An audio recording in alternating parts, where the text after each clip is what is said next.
Heck, it's kind of funny. They get burning tires off, and I tell them, no, there's a Crown Vic comes in there. There's a lot in this world we don't agree on. I guarantee you, there's a lot of the Gold Rush Nationals that you one up don't agree on. just at the end of this thing, just to make sure. But you got to talk me through this.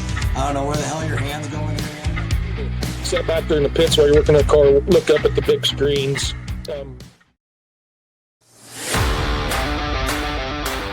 You read my mind. Fans, we live in a land with freedom like no other. Mark Elliott.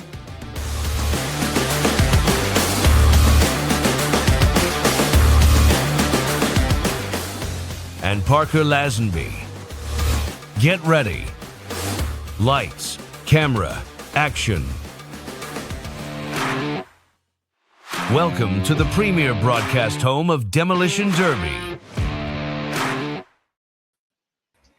Hey, it's the WeCrash Derby TV podcast. Tonight we got somebody new in the house, Mr. Dustin Anderson and the boss man himself, Sam Williams. Hey guys, what's happening tonight? I'm feeling privileged. Privileged, I like it. It's episode 23. Sam, how you feeling tonight? I feel good, man. It's exciting to be back on here with Dustin. We did a few of these together, little buddy, and it's good. I can't wait to talk to our guest tonight and watch you guys pick his brain a little bit. So super excited for tonight. It's gonna be a fun show. Yeah, and I'm excited, Dustin. It's not back for me. It's here for me because this is my first time on here with him. Sam, how do I get one of them pink microphones? Yeah, I tell you what. I knew I was going to get made fun of. Try and step my game up. I got colors I can't control, okay? Might have to throw this one in the garbage. We'll get a new one, but I better sound good at least. Hey, man, you sound good. But, man, Mark, I couldn't agree more. I'm like, dude, it's like changing colors, too. It's like blue, then all of a sudden it's pink. It's like distracting. I just keep looking down at it. I don't know what's going on here. It's tripping me out, Hey, but I figured eyes I up better here, go Sam. there. Eyes up here. Exactly. Keep them forward. Don't go. Just keep them up. I got you. Yep. Bud. I got you. Exactly. It's tripping me out, but I think we can get through it. We're on episode 23. We have unveiled 2 of our 4 new teams to our 12-team bracket.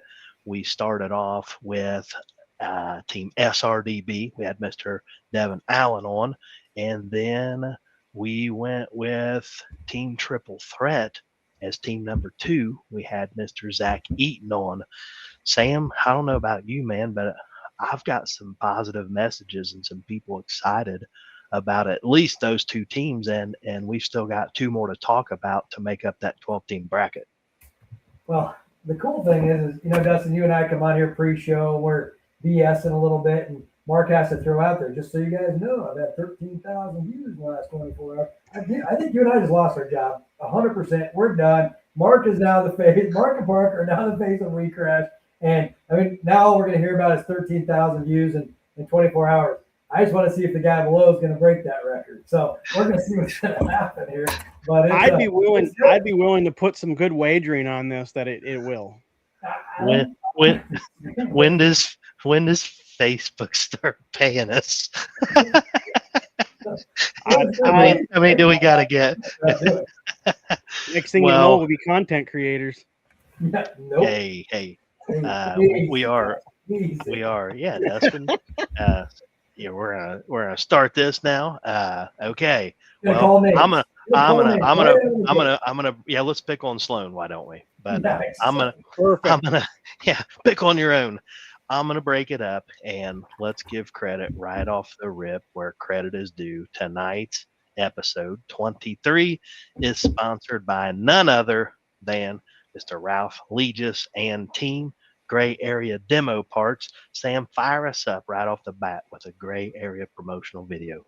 Before I do, a little happy birthday to Colton this last week. Happy birthday, little buddy.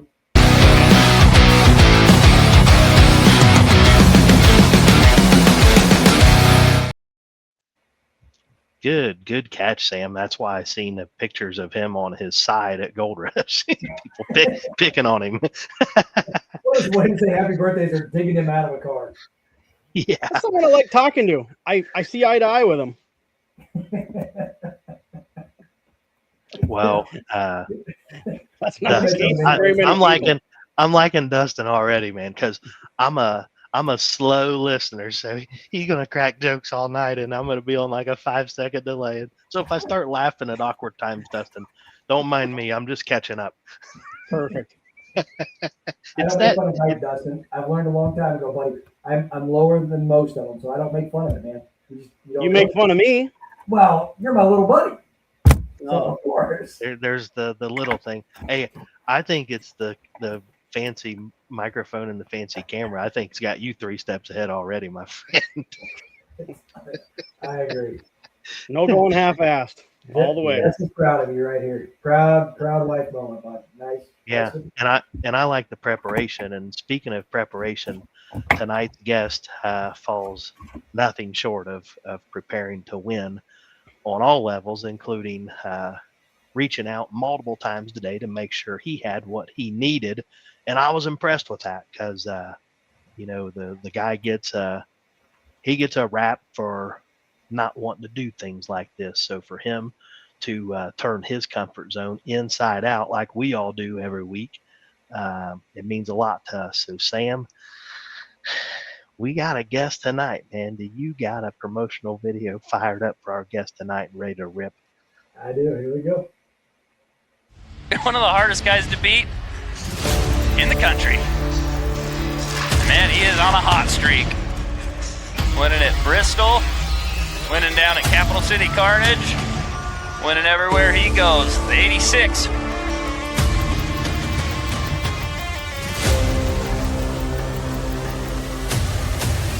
Meet Team NLR, Whittaker's Salvage.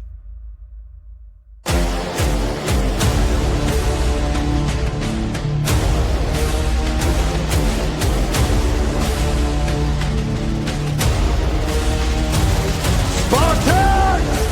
What is your profession?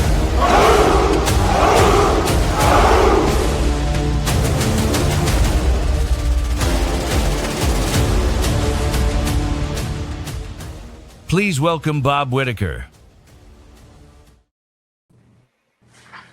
There he is. In the famous words of Joe Anderson, the louder they boo, the better he do. What's happening, Bobby? Not much. How's it going tonight? It's going good, man. Thank you so much for joining us. I know I don't problem. speak alone when I say that we're excited to have you, and we got the boss in the house for a little bit tonight before we kick him out. But Sam, what's it mean to you and on behalf of Ultimate Derby that you've got not only Bob here tonight, but looking at Gold Rush 2026? Yeah, when you say you want to put the best of the best in the same room and see who comes out on top, I mean, it can't go without this driver, this team. Bobby, for everything that you've done for Ultimate Derby, this means a ton to us and our family. It's fun to watch Bobby pull on the track, and I've seen it where he is just 6 or 7 on and just driving the wheels off those Chevys and GMs and doing what he does every day, and it's fun, and it's I've seen him chase around Peoria. I've seen him kick butt everywhere he goes, and it's been a lot of fun to watch him and to see him grow up and watch his dad drive. I mean, I can remember being at Metal Mayhem just in awe of the family and what they've done there. So it's going to be fun for you guys to have a conversation tonight. And Bobby, I sure appreciate you coming on, man. Thank you. Good stuff. Well, boys, I'm going to get out of here. I'm going to let you guys do your thing and have fun and have a good show tonight. Yeah, we'll try not to get kicked out. Yeah, exactly. I still control the buttons, just so you know. Boys. So BW, how we doing in the winter season? Good. Cold. Cold? I might got you there, but yeah, are you not quite as cold. cold. Do you have? Yeah, for sure. You got everything stripped out from the summer and the fall and all the festivities? Yep. After Bristol, I was kind of disgusted with that, so I cut that car up first thing and cut every other car I had up just to start fresh for 2026.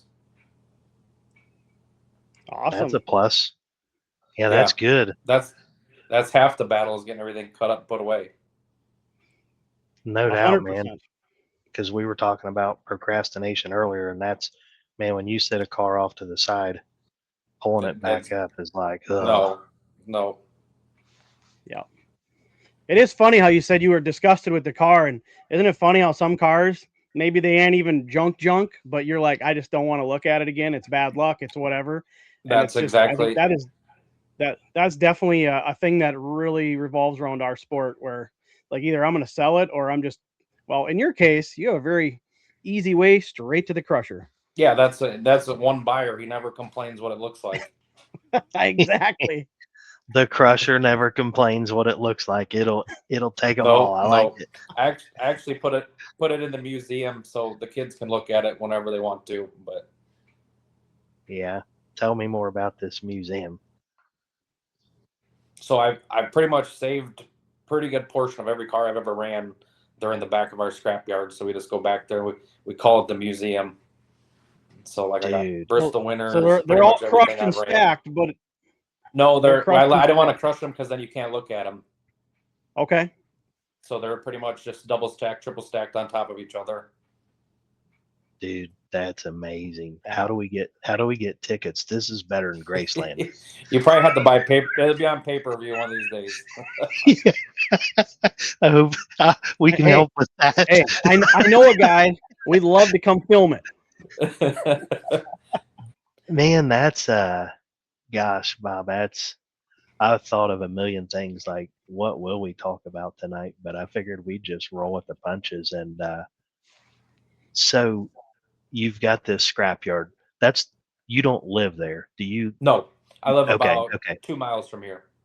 Okay, so you got the scrapyard. That's where you grew up as a kid. Yep. That's where we started.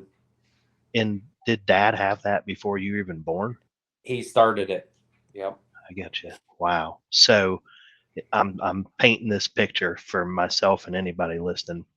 So you pull in this scrapyard. There's probably a building or something up front where you're going to check in, but you're saying all the way in the back where the kids go back and drive them cars and crash them and do whatever. There's a piece. Yeah, if you watch some of the Snapchat videos, you'll see them back there usually. Okay. Oh, they've been pretty epic. It's pretty awesome.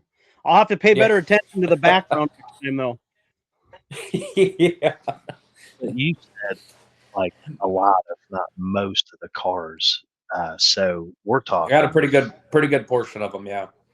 We're talking hundreds back there. Well, there's not quite 100. There's probably 50 now. But as I got older, I'm like, you know what? I'm gonna start saving these so I got something to look at when I'm in a wheelchair and can't walk because of demolition derbies. Yeah, not if, but when, right? Yeah. Hopefully, I got another 25 years. That may be good. I love that because that means you'll be derbying with the boys. Yeah, and he's chomping at the bit, wanting to do it now. Weldon? Yeah. Because he's 10-ish? He just turned 10, yep. And he's ready to rip. Yeah, Weldon and Cooper are only about 6 months apart, if I recall. Yep. My kiddo and yours. So if he, mentally he's ready, is he out in the shop with you, chasing you around? He was wanting to come tonight. I'm like, I have to do this thing tonight, so you can't come here because he's liable to drive through the shop door or something unattended. Has that happened? No, it hasn't happened yet. Knock on wood, it hasn't happened, but he does get a little rowdy. That's awesome. When you say drive through the shop, we're talking it could be in the loader, it could be in a derby car, anything. He pretty much can run anything here. And Breck is how old? He's 7. He says he's just going to build us cars and we're going to drive them. He's going to take care of the he's a good work. Co-pilot. He rides with his brother everywhere. Everything to run it into, he's in the passenger seat, but he don't like to drive. Yeah. So whenever awesome. So whenever we see two cars hitting each other in them videos, is he in one of them driving? Usually, yeah. Wow. Huh. Taking after old dad. I mean, it goes just a few days back, but I remember the old Travel Channel special. You and the Crusher. Yep. I think it was Travel Channel. Me and Mark, when you agreed to come on, me and Mark did a little research, and I had to go find that, and it's on YouTube. It's a pretty grainy video. It's from a couple days ago. Yep. And then I remember the time we ran Owatonna. It was Charlie's Derby, and we went to dinner afterwards, and you jumped on me in the heat race. And then Dad's like, "Hey, how did you do?" He's like, not too good. I was the guy in the Monte Carlo. Because we got after you in the feature. Remember that? You did. You get me back. You did. We had a chat there for a while, and you're like, why were you chasing me? I'm like, well, I don't know. You're Bobby Whittaker. And then we got I'll never forget the quote, because I'm pretty sure you said, "Hey, let's just not do that again." Yeah. That was what, 2006? 2006 Iron Insanity. Something like that, yeah. Yeah. It was Owatonna, right? Yeah, Owatonna. It was after Metal Mayhem rained out, when it was just that monsoon. Yep. Like, I'll never forget the amount of water that was in the pits back there. Yep. Well, I see a trend here, because in 07, the first time that I ever went out to Mayhem, me and Bob locked up in the feature. I don't even know who he was. And that's when I learned that what a slider drive shaft was, because Bob hit me front to back. And where I come from, you didn't use your front end like that. So that caught me off guard. And that old constant velocity didn't care too much for that old two-door Chevy Impala bellying out. But that's crazy to think back to those times. So Bob, like, I'm thinking about the way your kids are running around now, to imagine you running around like that. So if Wes started the salvage yard, was he derbying then, or did he start derbying after you were already born? Nope, he was derbying before I was born. Yep. Wow. And War wagon. Did he have like any siblings, or like how was he involved in it? No, I think they kind of did what we did, is kind of messed around in the shop, and then pretty soon they had a couple fairs they went to, and then they started running from there. They'd only run one or two here or there, and some buddies ran. It was nothing like it is today. Yeah. And I wonder, do you know from like watching old tapes or anything, like in the early 2000s, mid 2000s, like he was wide open one end to the other and ready to trash a wagon, at least at Mayhem. Yeah. Did he always drive like that, or was he ever driving for the wins too? He did both. But at Mayhem, usually he was so long, he was just ready to be done and be home. So I always said I could always take the wagon and put a stub underneath it, because the back would still be good when he was done. Yeah. Yeah. Yeah, I definitely remember a few times watching the old semi-piped Cherry Red. Yep. Yeah. So you're growing up, he's derbying hot and heavy, you're chomping at the bit. How old were you when he let you run for the first time? I was right at 14, almost 15. And Charlie Preen was original Mayhem. Charlie Preen says, "Well, he's close enough. I'll let him run." So the first time I ever ran was Mayhem. Wow. Do you remember like the year? Was it late 90s or? It was the very first year of Metal Mayhem was 02. Oh yeah, the year that Zuzman won with the Sedagon. Should be, I believe, 02. Somewhere right around there. And that was your first run at 14, 15. First time, yeah. Yeah. Do you remember what you took? Buick station wagon. How'd that go? I got pinned in the corner in the heat race, broke the tie rod. So then I ran the Consi and actually won the Consi.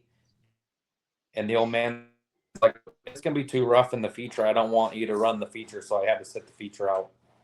Then there was 50 cars in the feature. And he's like, "Now I wish I'd just let you run the feature, because it was so tight of quarters. You would never be afraid of me getting hurt." Fine. Yeah. And after that, it was all she wrote. You was on like Donkey Kong. Oh, yeah. Yeah. Wow. We'd go somewhere. We'd build two cars a week and go somewhere. Father and son. That's so cool. So you started on the Metal Mayhem track. Very first time, no beginners class. Yep. Nothing. But now you've pretty much ran on a good majority of the options of tracks around the whole United States. Do you have Yep. one that stands out? Is it kind of just running at your hometown because of the vibe of the county fair? Was it Bristol? Maybe it's going to be this fall at Gold Rush. Maybe you'll have a new plate. Well, you've been out there once already in the Wheelman. Yeah. A couple I mean, times. they're all. I don't run a whole lot of county fairs. I still do, but I don't know. I'd say like Mayhem area because everything was so close. River City Rampage because it was super close. Okay. Not having to go 9-10 hours. Yeah, for sure. And I don't mind the drive anymore. Before it was like I don't want you just stay local. And then I'm like, it's time to venture out. So over time, I would think, at least the way I kind of see it too, over time, because it was like this a little bit for me. Not that I won on your level at all, but you almost start chasing new competition instead of having the same old people, which unfortunately over time, a lot of the big shows ends up being the same muttered For group, sure. but yeah, always chasing the highest competition possible. Yeah. Well, too, with you, Bob, at Spring X, it's Misco Crane. Then you've got Team NLR, Whittaker, Salvage, and then you're going to Vegas with like a hybrid team, adding Butch and Traver. Yep. Is it Yep. you, Butch, Traver, Blum and John? Mavis? Okay. Yeah. Yeah. So I mean, there's three different teams there, and For sure. Are you guys going back to Spring X? Yes, I got to come back, and it's like come back that Sunday, and then I got to be at Spring X on Thursday. Holy cow! Boy's gonna be busy in the shop. Yeah. That's awesome. Well, I'm sure. So how many cars do you normally put together in a winter? I mean, we know you run a really full schedule, big shows, and then a lot of cleanup stuff. But I mean, do you or what's your process? Do you try and just get like general chassis ready so it's kind of a quick finish the car, or do you try and finish them completely? Truthfully, we don't really ever. We always say we're going to do them in the winter, and you wind up never doing it. So that's fair. But now with all these on my plate, I have no choice but to have to work on them because I'm never going to be able to make them all. Yeah. How much time I know you said the boys are in basketball now, and I think I saw your daughters in volleyball Wednesday night. Oh, wow. So the time management changes. Yeah, for sure. Late nights, early mornings. Has she ever had any interest in it whatsoever? No. She rarely ever goes to them. She would go if you told her, but she's old enough now. She just wants to stay home, do her own thing, which you can't blame her. No. Mine's the same way, and I don't push it neither. Sometimes I'm thankful that she doesn't come to me and say, I want to do this, because I don't know how well I would handle that. Yeah. I can guess it'd be wide open. Like you would do anything possible for her. That's what you would do. Oh, for sure. Most definitely. Yeah. Yeah. So after Mayhem, when you're like 14, 15, how long was it until, because you're running all adult shows then, there's no youth. Do you remember when you got that first win and where that was? The first win was a county fair in Spring Bay, and I'm not 100% sure of the year. But then I won Mayhem. I think I was like senior in high school, so it would have been like 04, 05 area. It was the first time I won Mayhem. Yeah. And you've won that 3 times? You'd have to ask Centel. I think Centel won. I'm one behind Centel. I think. Yeah, and I think he did 4. No, I think he did 4. Okay. I don't recall, but yeah, I remember you guys were tied. One behind. We got first and second the last time. It was in Champaign, and he would have been one above me then. And then I got a couple seconds and a couple thirds as a senior in high school. Yeah. What was it? I mean, what was that like processing as a senior? I mean, did you have buddies that were there? Or? Yeah, just I guess I don't know. It was just different. you don't think about it much now till you can look back at it and be like, wow, I won Metal Mayhem when I was that young. In the moment, it was just another derby to you. You didn't think of it. It was only like 5,000 or 6,000 to win. It wasn't nothing crazy. No, that's a good point, because especially for the people that didn't get to experience those times, Yeah, the Metal Mayhem, back in the day, is looked at like this prestigious thing, which, when it's gone, it feels like, God, I wish we could go back to that. But I mean, there ain't no doubt in my mind, the heats were probably stacked. I mean, yes. there was probably no walk in the park. No, and a heat was 2 hours long, 30, 40 cars. I think I made it to I made it to quite a few of them. They were they were fun at the time, and even though the heats were long, it felt like there was still a really good pace. Yes, for most of them. Well, yeah. At the end of the night, the cars are always junk. Like, those cars can only take so much, and that was always a pretty light build. Yeah, very light. So, did you have any siblings, or like, what was any family involvement in you derbying then or now? Just me and my dad. Really? Yep. Wow. And he's been there through the whole thing. Oh yeah. Yep. He's still pushing me to keep trying to go everywhere. I'm like, I don't have enough hours in the day to get all these done. Oh, just try it. Keep going. Yeah. That's pretty awesome. So he'll pick up my slack at work, so that way I could go somewhere to run. That is awesome, man. And that's awesome to have that support system. Yep.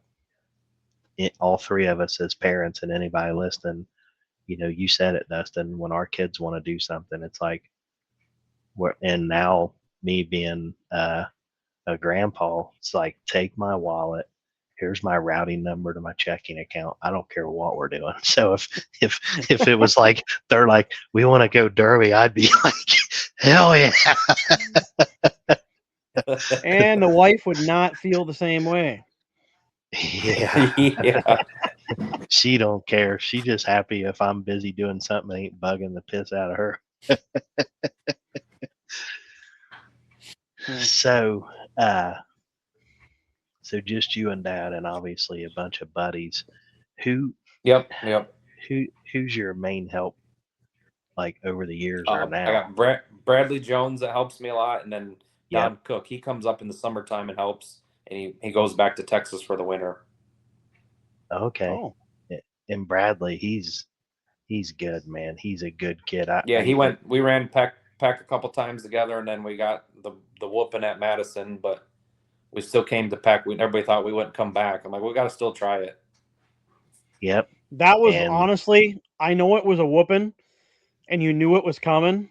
Yeah. But that, from an entertainment value, that was one of the funnest heats to watch. And I'm sure even from the driver's seat, even though it was frustrating, I'm guessing at one point you're kind of like, all right, just keep coming, because I'm gonna beat you at some point. And it was this close.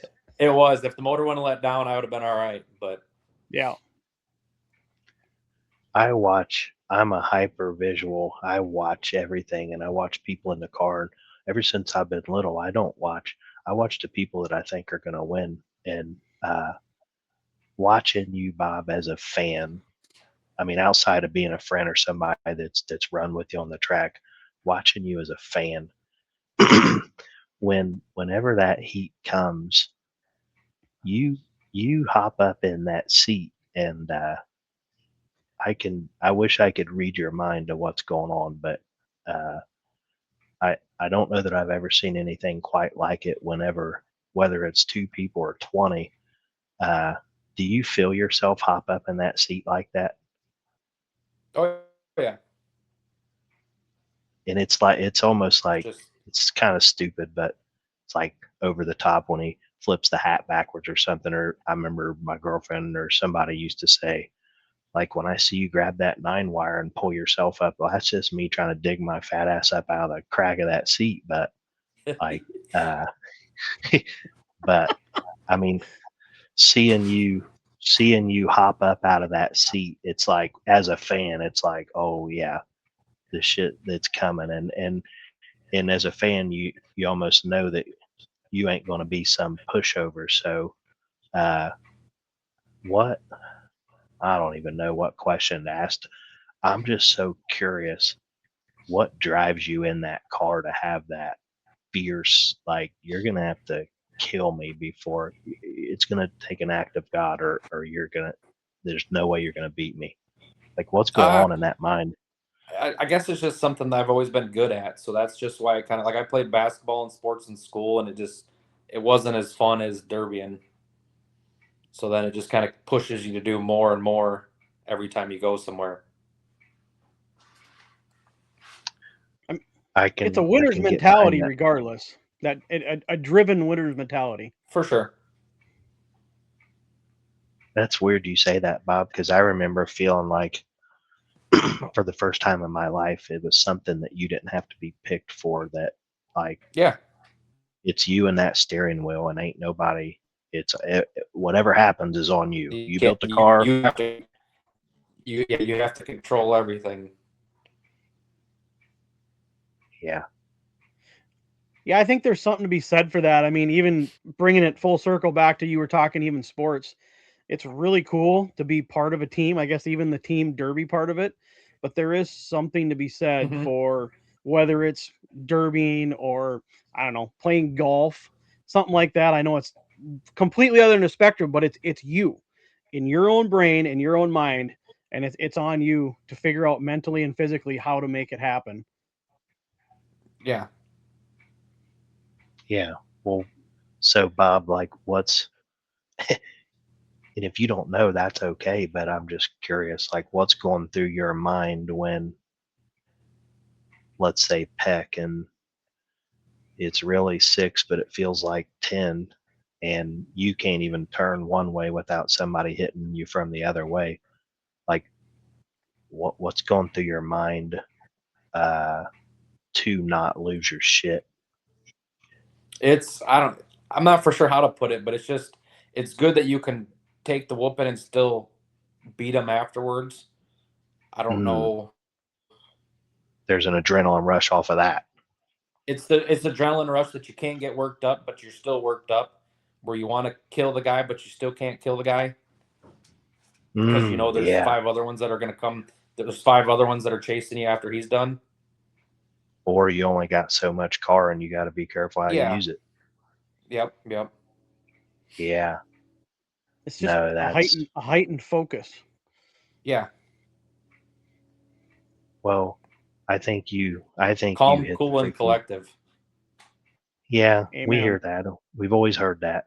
But I think you really hit a new nail on the head for me to think that what a rush. Like, they talk about that dopamine rush, and that's why people, whatever, is do drugs or play basketball or derby. It's that fix of, I got my rush tonight. As Adam Lemminger say, his rocks off when he's mock Jesus. But there is something special about a trophy that you flat got your ass kicked and came out on top to get. And I think that's what I just heard you say, Bob. It means so much more when they bring everything they got and it ain't enough. Yeah. Well, is there any that stand out?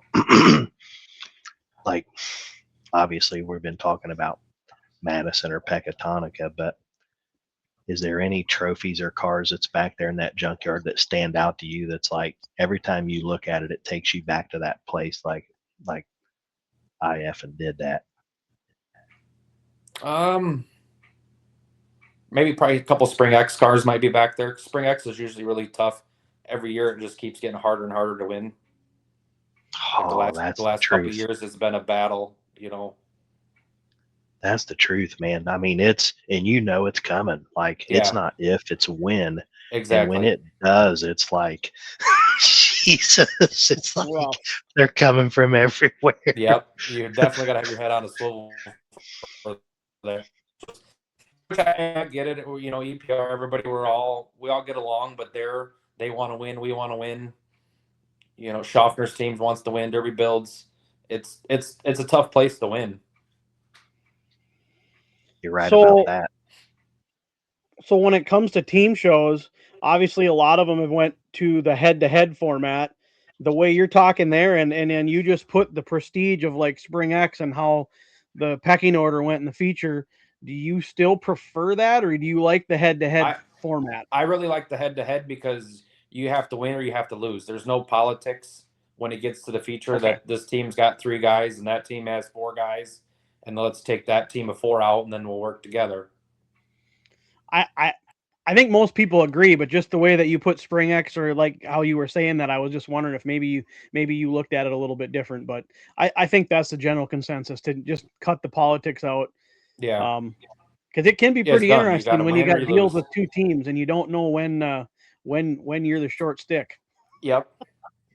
Exactly. Well, yeah. Then on the flip side, fans, those quick heats, and they're quick to clean up, and especially if the track's not the best, like you put 30 cars on a terrible track, or cleaning up a heat of 30 cars, especially if it's been raining, it takes longer to clean the track off than it does to run the dang heat.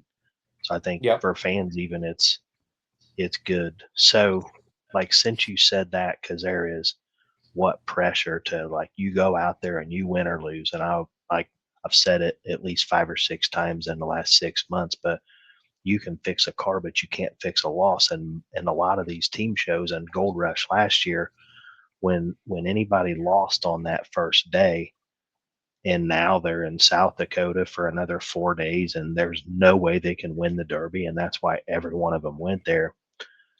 Were you happy, or what were your thoughts when you saw that Gold Rush this year was a 12-team bracket, and like, it's possible for somebody, if they lost on that first day, to earn their stripes and get back there the long way? What were your thoughts about that? I think that's a really good idea, because you can have bad luck and still, like, we've won before where we've had to come through the Consi. We won Capital Carnage last year. We had to come through the long side. So it's kind of nice that way you're there doing all the work. You get one more chance at it. Yep. And the best of the best in the world on any given night can be in the twice the cars as everybody else, and it's just not their night. So I love it too, but I just didn't want to politic to people that, oh, this is so great, if somebody else doesn't think it's great, because somebody else might say that's bullshit. If you lose. But I think, like, imagine what a trophy to be able to, well, anytime you've had to go the long way through the Consi, those trophies just mean something, because people count you out after that, and then you go to the feature and your car's half hosed. No, that'd be good. So did you have, Dustin said it earlier, you went to South Dakota at least a year or 2 ago for the wheelman. So 2 years ago, for the wheelman class. Okay, so you've been there, you've seen the land, you've seen the layout, you've seen the track, and now coming back for the team show, what's kind of your thoughts on that, or is the family excited or not excited? Like, what's your thoughts on going back there this year? I don't know if the family's super excited, because I'm booked up for the start of the year and I'll be booked up at the end of the year, but they like it, because it's like, Weldon, he wants to go everywhere. He wants to go Las Vegas. He don't care. He'll skip any day of school just to go to all of them. But that's more of a family-friendly day out there. Did the boys go when you went out there before? Yes. Yeah. Okay. I remember seeing you and Andrea up on the mountain that time up at the. Because they both ran Power Wheels. Yep. Okay, I got you. They flew out later. We drove out, and then they flew out. Nice little airport. It's a slick setup. I like it out there. Yeah. You haven't got to learn that. You get to drive out every time. Drive it, yeah. Drive them all. So when you come out, I know you said you had Bradley and stuff. How big of a crew, like for Vegas, for Gold Rush, when you go to these shows, how big of a crew do you normally bring? Like, what's your, I see a lot of guys really starting Usually to we build only these. it's hard to get a good group of guys to go with because you're gone so long. Mhm. It's hard to ask them to take off a week vacation and say, hey, you want to come work on a derby car after you've already worked on it for 2 months before that. So it's tough. Bradley will try to do his best. Don usually pretty good. He'll go anywhere. So only a couple usually. And if I'm running, Dusty's usually running. So we'll just help back and forth. Eric, John. Okay. So do you know the full team for Gold Rush already then? I imagine we'll probably just run the same team we ran at Bristol. Okay. I figured so, but I didn't know if there'd maybe Yeah. one swap out or something. No. I think you live under a similar rock that I do, Bob. Were you aware? Did John tell you like what Ultimate Derby, what Sam and them is doing for the teams as far as like package or amenities? No, he didn't really say much after he chickened out of this interview. Yeah. Really say Yeah, much let's go there, John. Yeah, let's just go there. Before I get to that, I text John like, hey man, I need your help. Will you do this? And he's like, I don't know. I'll think about it and get back with you. I'm like, motherfudger. So I'm like, Yeah. no problem. I call Bob, and Bob's response is, oh boy. And then he calls. I'm like, Bob, I don't care if we talk about cruise ships, and we'll just be shooting the bull on there. But I had so much fun Yeah. texting John back like, you're off the hook. And then I think it probably surprised him a little bit that you said yes. So yeah, I'm sure it did. Yeah. But so I'm sure I'll forget one, but Sam told us a couple episodes ago, and hell, I didn't even know some of it. So I was kind of like, really, man, that's pretty cool. So if I understood right, Dustin, you can help me. Yep. The teams don't pay an entry fee. Correct. And that blew my mind. I'm like, huh? And it's instead of 50 to win, it's 100 to win. Correct. And because, whenever now he's letting in 4 new teams, he cared so much about making sure like the 8 that's already there were good with it. He checked in with all them, talked to them, whatnot. He added like a $10,000 bonus if one of them 8 win it, so they would actually win 110,000. So Yep. if one of the new 4 teams win, they win 100. But if one of the original 8 win, then they $10,000 bonus for like staking their territory, whatever. It makes it fun, and it's kind of an appreciation bonus, I think, and I like it. And then tents, you get 4 hotel rooms, I think, if I heard right. Your tent for your team is put up when you get there and tore down. All you gotta do is just fill it and clean it out.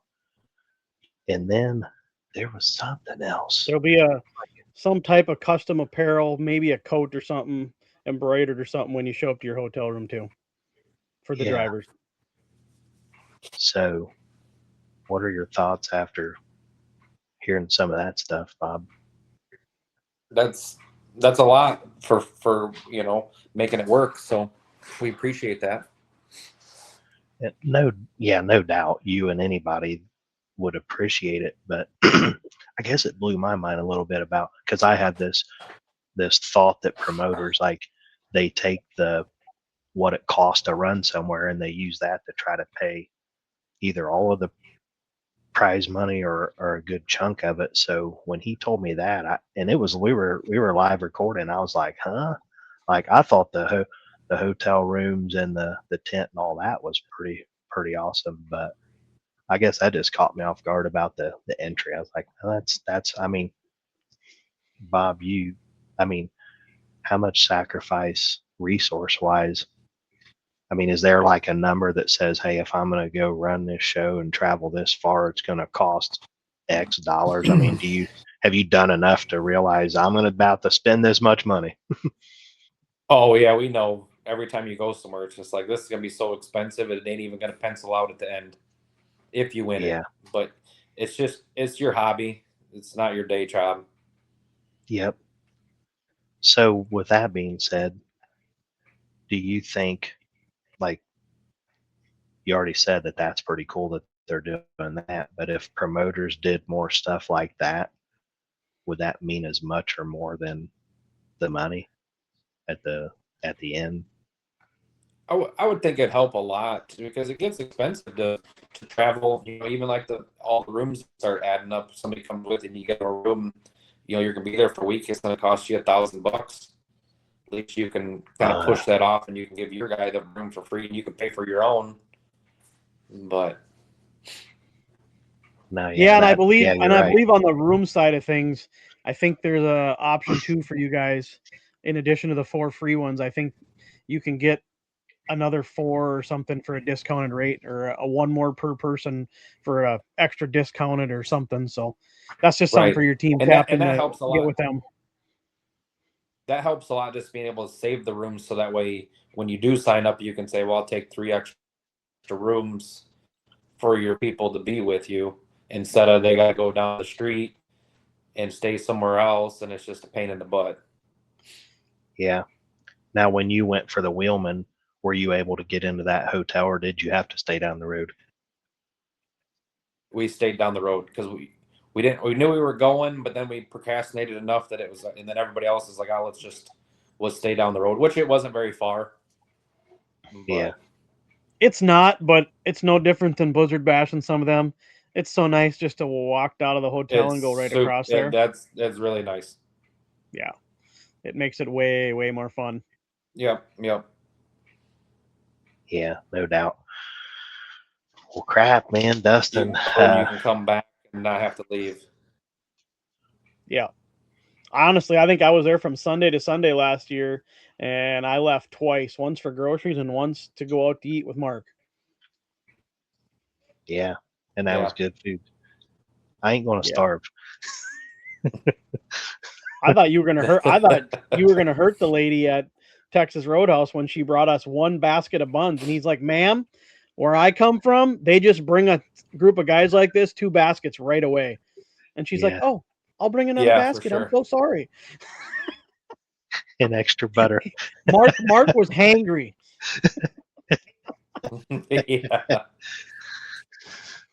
Yeah.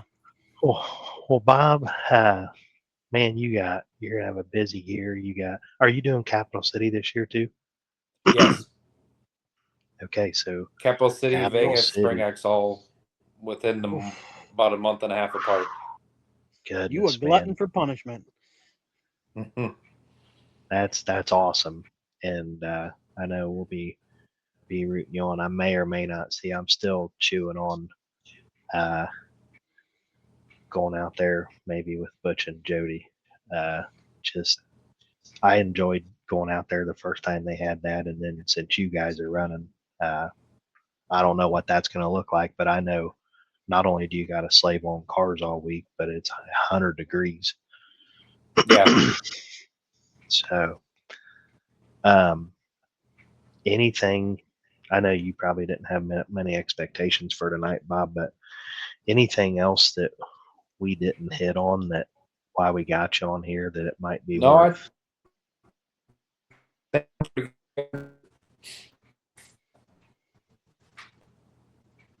Well, I know that I'm not alone to say that I can't wait until Weldon's ready to rip and run his first one, and I hope I'm blessed enough to be there to share that with you guys. And Breck, whether he's riding shotgun or he changes his mind, he's a little pissed. He's a little pissed though. He might bring the war wagon back out. If the war wagon comes back out, it's going to be Breck. For sure. Definitely. He's going to be digging out of that little shed, and he's, I want the wagons. Yeah. Now. I only want the front of them though. I'm not going to use the back. Yep, that's what I always try to do. I want to try to save them a few, so that way they all can have one when they come out. But when you said earlier, you're like, you're not going to ask me any trick questions, are you? And I laughed. I was thinking, what the hell's a trick question? So I was thinking, like, what, like, how many wagons do you have, or how? I mean, how's the stockpile these days, Bob? Stockpile is good. It'll hold us over for a while. Yeah. Isn't that amazing that there's still those cars out there? Yeah, they're out there. They're just, you're buying them from a Derby guy anymore. You're not buying them from grandma and grandpa. Yep. There ain't too many barn finds these days, is there? No. You got a little bit of an advantage. You got kind of a direct line down south there. Yeah, for sure. But that's the thing. Like you said, it's Derby guys. There's about 4 or 5 of you guys. I'm thinking he kind of calls you guys like whoever first and goes down the line. You and Demo. Yep. Kind of like I buy a over lot the same from cars. the Rusty Gold Ranch in Texas. Yep. He brings us a lot up. But Demo's got the wagons cornered, so he won't sell me any wagons yet. And then so I usually get quite a bit of Fords and some sedan stuff. Yeah. So you're here. You're not here. Yeah. So if Demo would retire or something, maybe I could buy a couple station wagons from him. But you got to find out what they like, Bob. Like maybe they like bacon, and maybe you could have a couple hogs butchered or something. I've tried everything with Dan. He's tough. I know Dan told me he's got kind of a list, and he goes down it. Hey, I got these. He ones. says you don't have to go down through the list very far, and somebody will take it before it hits the bottom. Yep, pretty much. Well, man, I could just keep digging and digging, but I think what this has taught me is I get so busy and I never stop to talk. And if I'm around you, we're probably working on cars, but definitely enjoyed getting to learn a little bit more about you, Bob. And it fascinates me the childhood that you had and your story starting out all the way up to now. And hearing you say, I hope I have another 25. I have so much respect for that because that there's something special about the Derby from back in the day that people like you and Butch and some of the older guys still carry through the sport.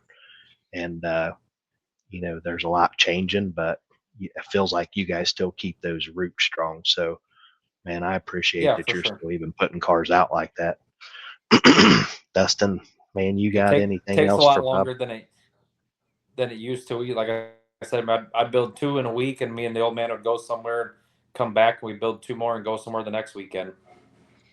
Kind of one of the drawbacks to learning more and more and more. It's like, well, I can't cut that corner. I can't not do this because someone else is going to do it. And we'd have a front end up, 4 or 5 inches, and you're like, junk that. We ain't running that car again. And now it's like you'll pull anything down that's 3-4 feet in the air and make it work again. Yep. Until they're unsafe.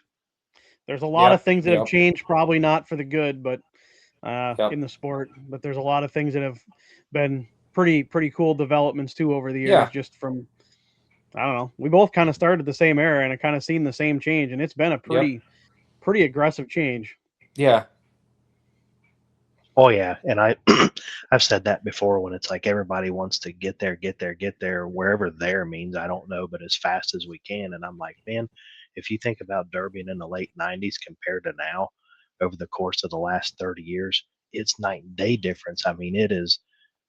We have progressed a million miles, not all in the right direction, but I feel like for the most part, I mean, the fact that it's even legal to do and the cops haven't shut us down yet.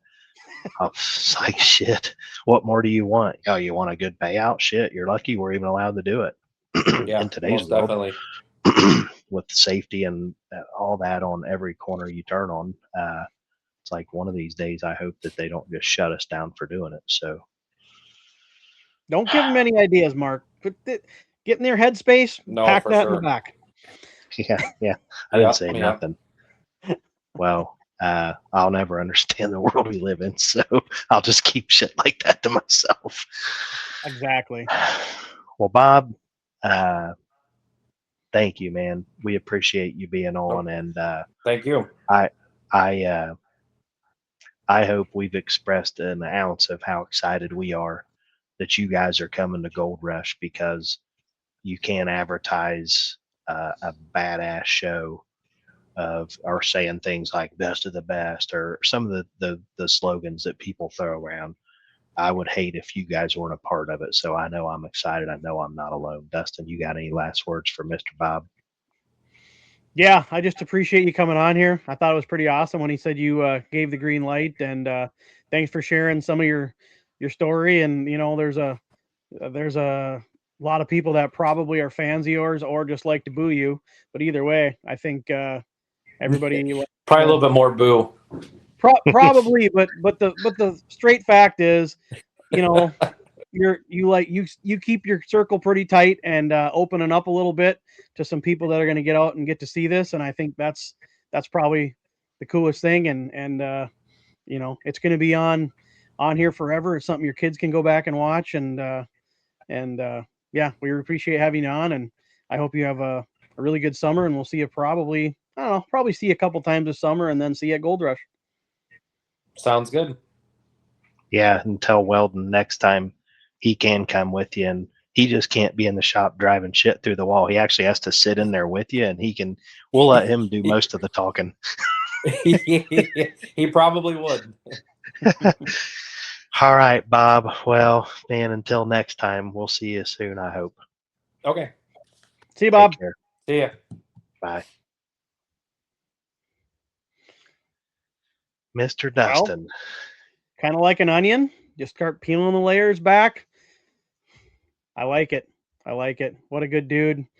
He's normally pretty quiet, but it was pretty cool to hear some of the stories and how he started in the sport. And I like I said, I remember, I think he's only a year younger than me. He's accomplished a lot more than me, to say the least. But what a opportunity to, cover some of that stuff. One of my goals, is always learning something that we didn't know before. And I just thought he was around my age because, I just classify him in the same era as Butch, and Butch is around my age or a little older. And I didn't realize he was a little bit younger. And just to think, you will only truly appreciate it if you were a part of those times. To think about being 14 or 15 or a senior in high school and winning Metal Mayhem at those times. I don't care what it paid. You were doing good to make the feature, let alone, to ride out a feature like that, a couple hour feature, and put the rock in the hole. Ain't too many people get to say that. No, and I think he's only a year younger than me. I wish I would have said something or asked, but because I just turned 40 and I'm guessing he's 39. But yeah, I've always kind of looked up to him, just honestly, back right to the little story he said, and I seen him win Mayhem, and I'm like, dude, that's awesome. And I was super fortunate. It was just a county fair, but I won my first show, and that's what gets a guy stupid addicted to something like that. And here we are 25 years later. But yeah, I've always kind of looked up to Bobby, and we've always kind of just seems like every show, we're not tight, we don't text, whatever, but every show always kind of, how's the family, catching up and whatnot. So one of my favorite things about this role in Demolition Derby is kind of getting to zoom out and watch friends celebrate, or their families, or we talked about it with Zach Johnson. They had a whole entourage on the sidelines in Pecatonica that I thought was going to storm the track when Tubby was out there. And I like watching that stuff. I like seeing that passion. And I don't know why stupid stuff sticks in my mind, but I remember, I think it was that same Metal Mayhem I brought up in 7, that he had brought Mayhem had some one-off classes, one and done classes, and this was like a harder car or something. And I just happened to notice, hey, that's the guy from the heat or whatever, and he's out there running this other class. And I just remember seeing this whole crew of people up on that Whittaker rollback, and was they were, I can't name 10 people that I've ever seen more excited in my life that were rooting him on. And I love watching that with families, or seeing them jump up and down and storm the track and about rip people out of the car. And just to think, there's this kid that grew up at the scrapyard, and now all Wes's buddies and whatnot, or their buddies, cousins, whatever, uncles, they get to sit back and watch. And that was that was 30 years ago. I mean, he ain't quit doing it. Like, he been doing it the whole time. And he's talking about another 25 years. I mean, stamp that in the stone of Demolition Derby. I don't care who you are. If you hate that, then we're different people. Facts, Mark. So, who do we got next week as we wrap up tonight? Well, we can't tell that yet, but we can just say it's the fourth team that will be of the four newly added to the already 8 that already carved their stone in last year. So you're just going to have to pay attention to the WeCrash page. There'll be more to come. And we said it in the beginning, but I just want to hit it one more time, Dustin, because somebody asked me, it's like, well, how can you become a sponsor on there? Like, I don't know, but let's talk about that, because right now we have a couple that I think last week maybe we had 726 customs. I said I would learn more about that. I haven't quite done that yet, but I'll get some information on what that looks like. For sponsorships, for me, it's always like, if it's good for you, it's good for you. Like, it's like you never want to be like, oh, please, please, please give. But all this stuff doesn't happen for free. WeCrash TV, Sam, Ultimate Derby Crew, they make sacrifices to make stuff like this happen. But it's got to be good for the people. It's got to, whether it's them seeing their name on there and being like, oh yeah, every week when they see that logo. But man, Gray Area personally for me has always been involved in so much, and I see him involved in a lot of other things. So to see him on WeCrash TV, there's no surprise for me in that. Ralph Lee, just buddy, you've always got a lending hand out to folks like WeCrash. So one more time, Sam, give us the Gray Area sponsor reel one more time before we close out tonight.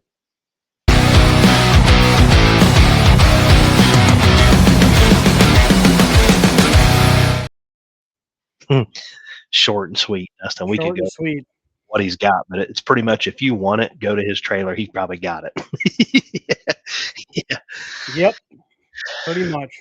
So, Dustin. Well, yeah. Thanks to Ralph. Thanks to Gray Area. Thanks to Bobby Whittaker.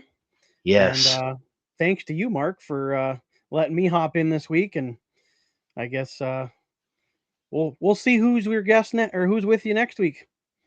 Yeah. Well, maybe Parker, maybe he's either jealous right now or he's in the shop welding on his car and he's happy that you're here. But I was happy you're here, and I thoroughly enjoyed spending that time with you. I always have fun at Gold Rush. So thank you, Mr. Dustin Anderson, and I look forward to talking to you soon. This is episode 23, the WeCrash TV Derby podcast, signing out. We'll see you guys next Friday for episode 24. Stay tuned.